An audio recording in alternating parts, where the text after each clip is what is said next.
हाय दोस्तों, मेरा नाम है अजीत कुमार। आप लोग देख रहे हैं मेरा यूट्यूब चैनल अजूट टेक। दोस्तों, हम लोग क्या पढ़ रहे थे?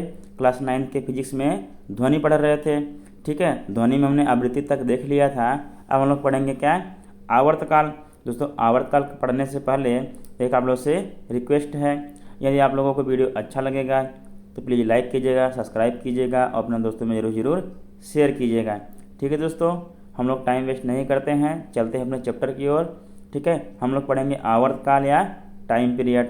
ठीक है दोस्तों, तो किसी तरंग द्वारा एक चक्कर लगाने में लिया गया समय क्या कहलाएगा? आवर्तकाल कहलाएगा। या तो इसकी दूसरी परिभाषा दोस्तों लोग लिख सकते हैं आप लोग, किसी तरंग द्वारा एक दोलन पूरा करने में लिया गया समय आवर्तकाल कहलाता है।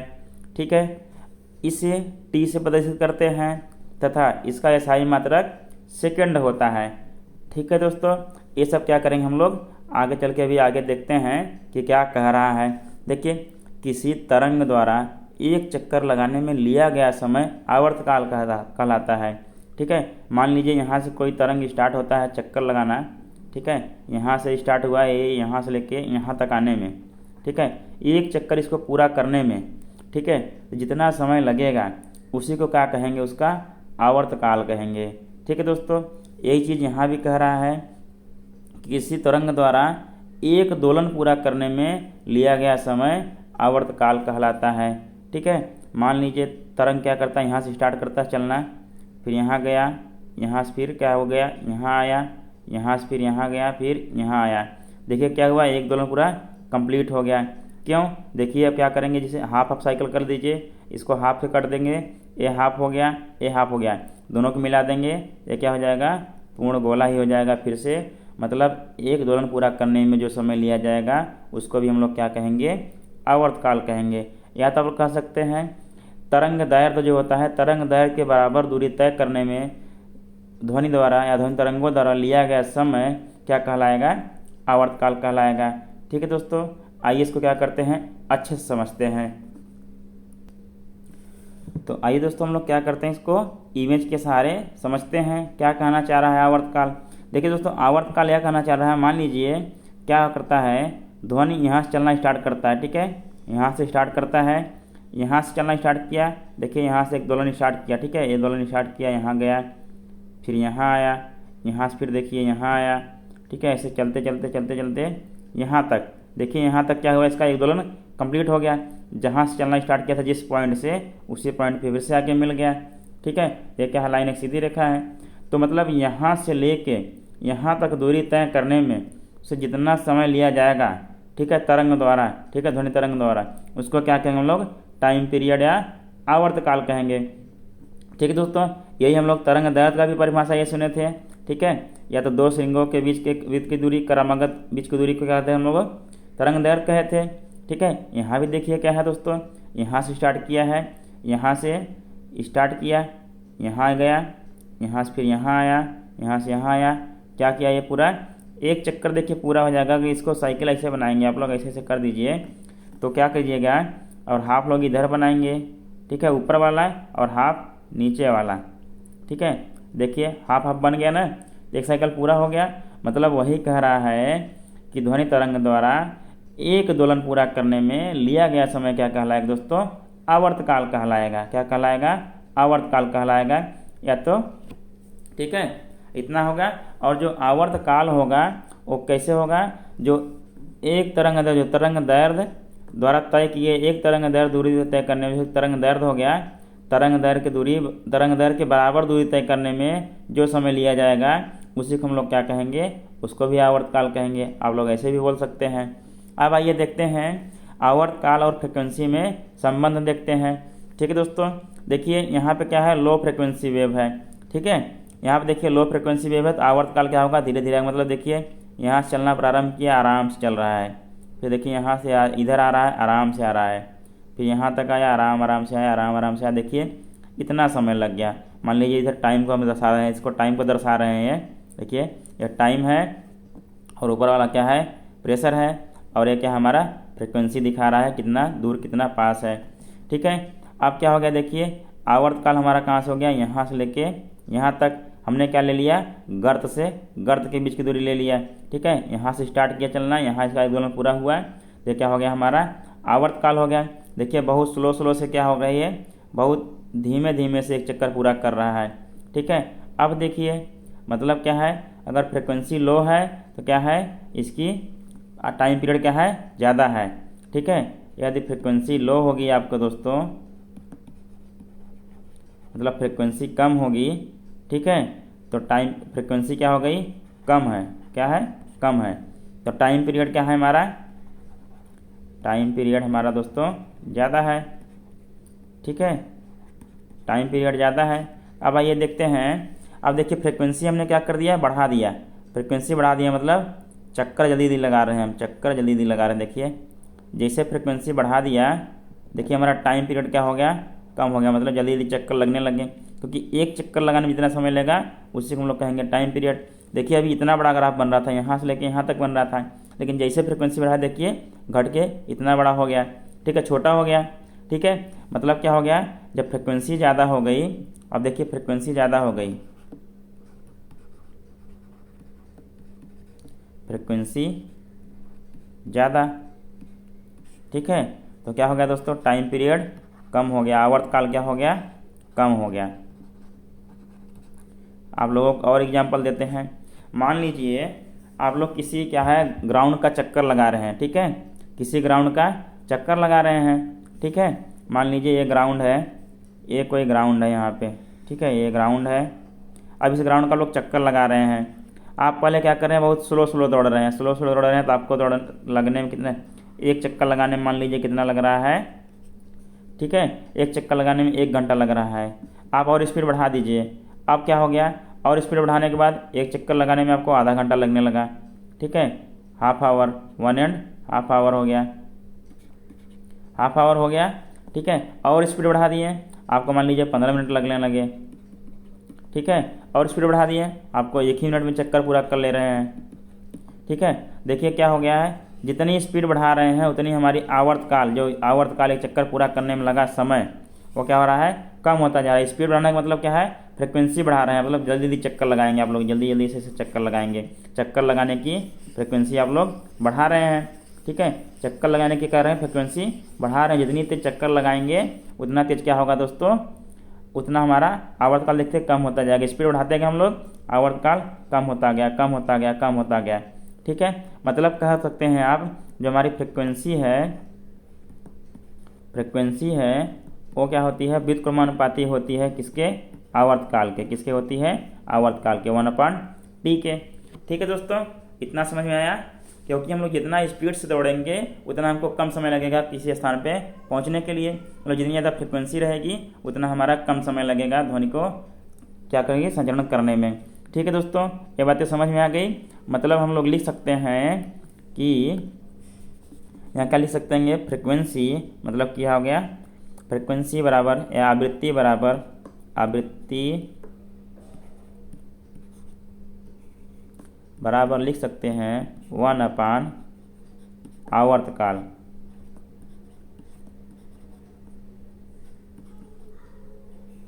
ठीक है, ये हमारा एक फार्मूला निकल के आ गया, फ्रिक्वेंसी f बराबर क्या आ जाएगा, अब 1/t आ गया।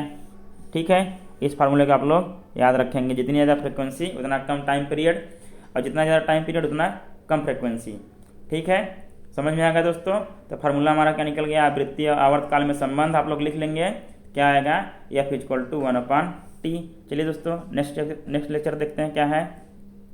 तो आइए दोस्तों देखते हैं, आयाम या एम्पलीट्यूड किसको कहते हैं दोस्तों, किसी माध्यम में मूल स्थिति के दोनों ओर अधिकतम विक्षोभ को आयाम कहते हैं, तो आप कह दिए अधिकतम विस्थापन को आयाम कहते हैं।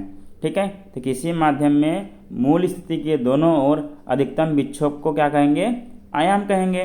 ठीक है दोस्तों, आइए देखते हैं हमारा मूल स्थिति कौन सा है, इसको हमने मूल स्थिति माना है और इसको एक स्ट्रेट लाइन खींच दिया है, ये क्या है, मूल स्थिति है। ठीक है, अपना मूल स्थिति है, ओरिजिन है, स्थिति है, ओरिजिन पॉइंट है। ठीक है, ये अपना ओरिजिन पॉइंट था, ये अपना ओरिजिन लाइन है। ठीक है, क्या है अपना, ये मूल स्थिति है। कह रहा है मूल स्थिति के दोनों ओर, मूल स्थिति के दोनों ओर, चाहे वो ऊपर हो या नीचे हो। ठीक है, अधिकतम विक्षोभ को क्या कहेंगे, अधिकतम विक्षोभ को क्या कहेंगे, आयाम कहेंगे।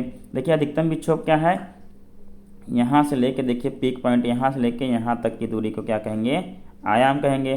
ठीक है, एरो लगाया हुआ है पहले से, ये क्या है हमारा आयाम है। ठीक है दोस्तों, इसमें कुछ ज़्यादा नहीं था, इसमें बस है कि अपने मूल स्थिति से अधिकतम विक्षोभ, अब मूल स्थिति अपनी जितना ऊपर है या तो जितना नीचे है, देखिए नीचे वाले को भी इतने को क्या कहेंगे, आयाम कहेंगे। ठीक है, क्या कहेंगे, आयाम कहेंगे। ठीक है दोस्तों, ये भी हमारा क्या है, आयाम है। ठीक है, तो मूल स्थिति के दोनों ओर अधिकतम विक्षोभ को क्या कहेंगे हम लोग, आयाम कहेंगे। ठीक है, सिंपल सी बात है। यहाँ भी इस फिगर में भी देख लीजिए, देखिए यहाँ एक क्या है, इसका पीक पॉइंट है, मैक्सिमम पॉइंट है, ये क्या हो गया अपना तब आयाम हो गया, एम्पलीट्यूड हो गया।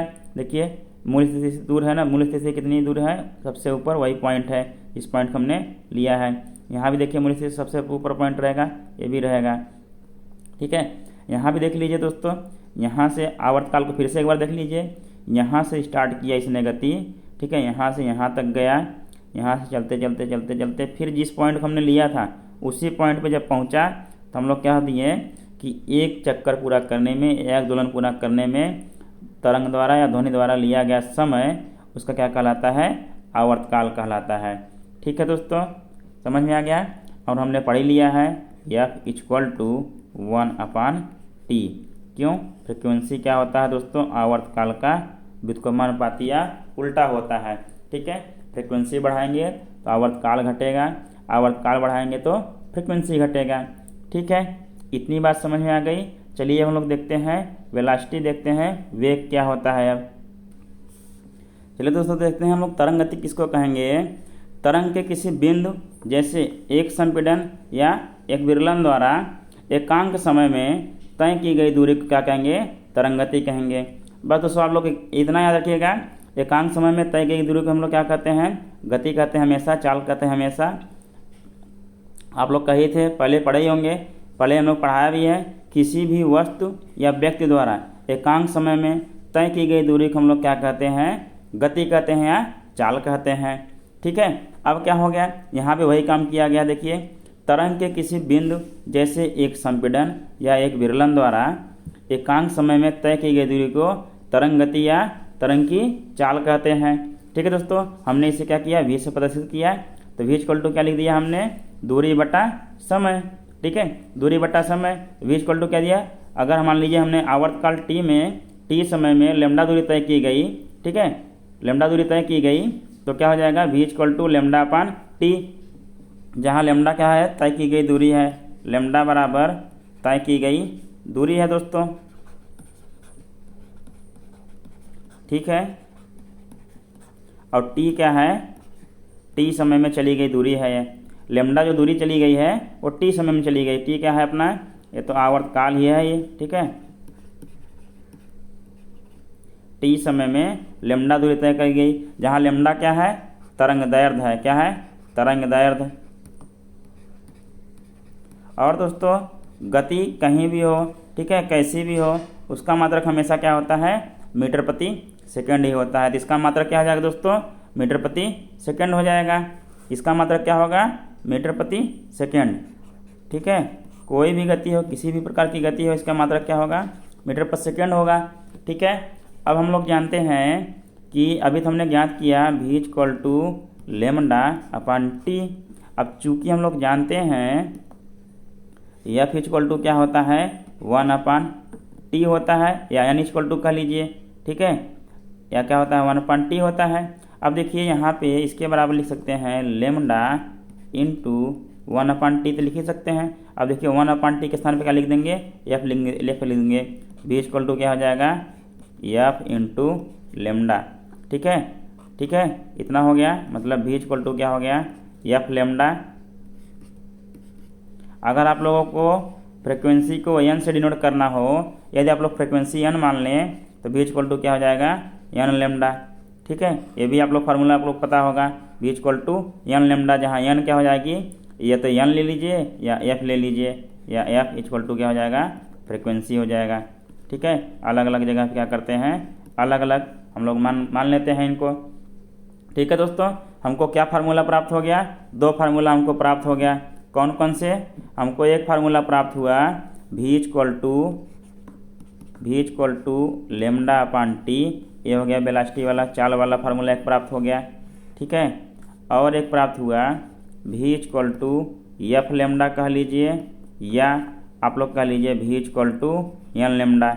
आप लोग जैसे फ्रिक्वेंसी को एफ मानेंगे तो एफ लेमडा और फ्रिक्वेंसी को एन मानेंगे तो एन लेमडा, ठीक है। एक फार्मूला हमको और पता है F equal to frequency equal to 1 upon आवर्तकाल।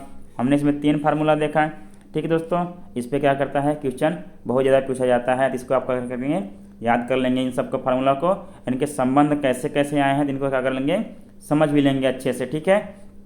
क्योंकि हमने यहाँ देखिए लेमडा बाई टी था, तो 1 अपान टी के स्थान सीधा सीधा क्या कर दिया, एफ रख दिया, v इक्वल टू क्या आ गया, एन लेमडा या एफ लेमडा आ गया, ठीक है दोस्तों। अब क्या करेंगे, हम लोग देखेंगे विभिन्न माध्यमों में ध्वनि की चाल क्या क्या होती है, एक बार देख लेते हैं, ठीक है दोस्तों। तो आइए दोस्तों देखते हैं हम लोग विभिन्न माध्यमों में कितना कितना चाल होता है ध्वनि का।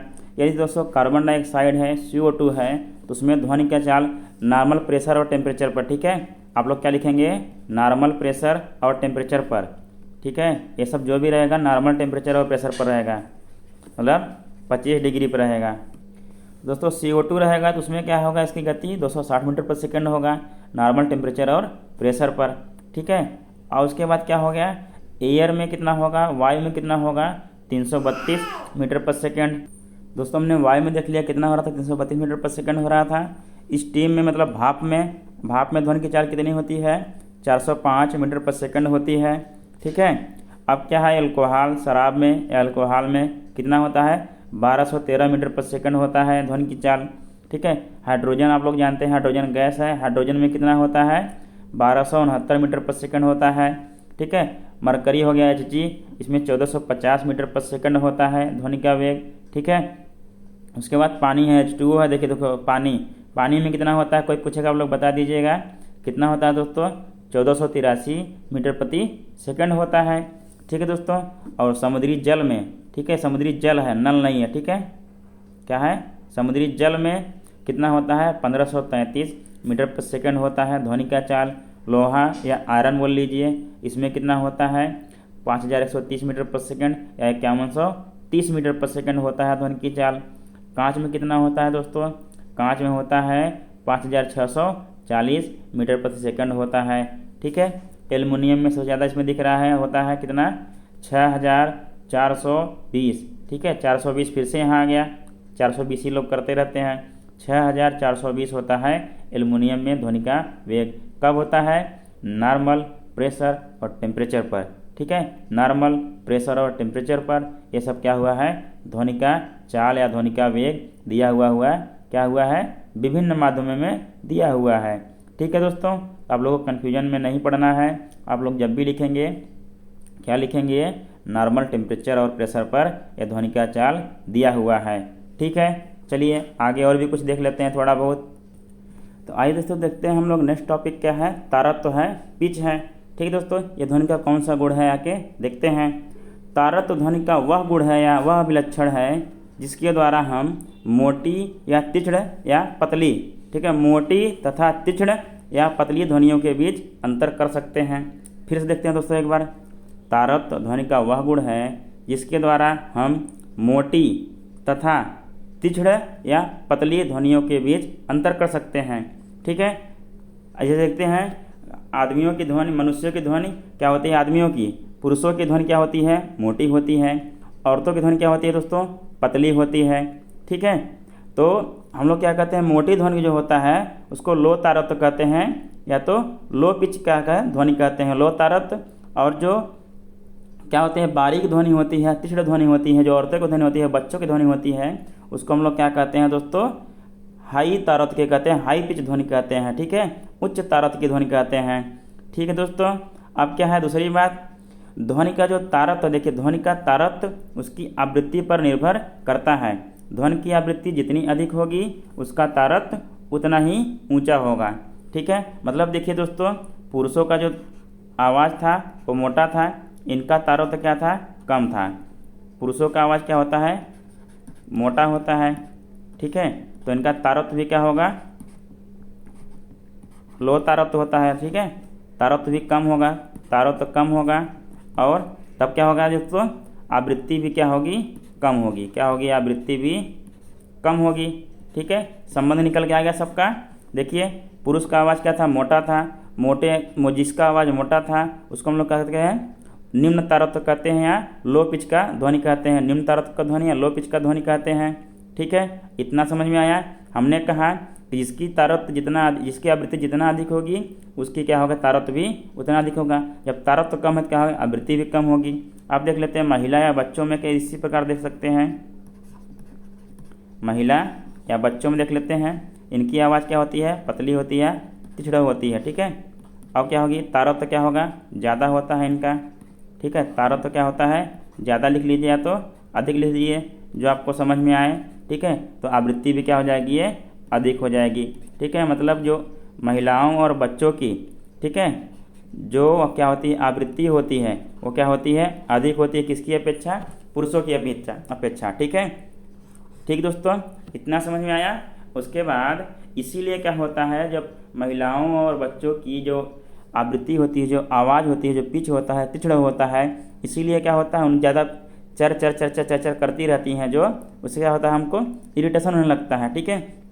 मतलब आप लोग, जब हम लोग उच्च आवृत्ति की ध्वनि अगर कंटिन्यूअस सुने, ठीक है, उससे क्या होता है हमको चिड़चिड़ापन होने लगता है, ठीक है, इरिटेशन होने लगता है, जो कि महिलाएं हमेशा करती रहती है, चिड़चिड़ चिड़चिड़ करती रहती हैं।